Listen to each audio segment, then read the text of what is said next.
Hey everyone, welcome back. Is the Fidelity app crashing every single time you try to open it, freezing for a second and then closing? Here's the fix.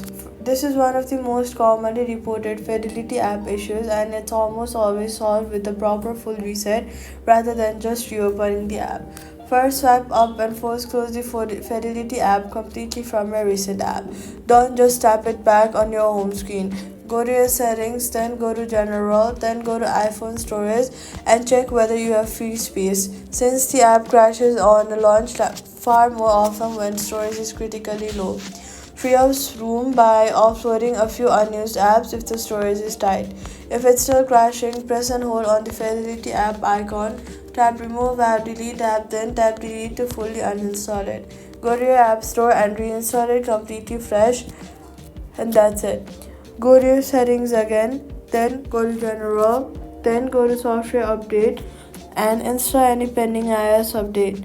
So all you've got to do is force close completely, check storage, delete and reinstall fresh, update iOS, Fidelity app opens without crashing, and that's it. Subscribe.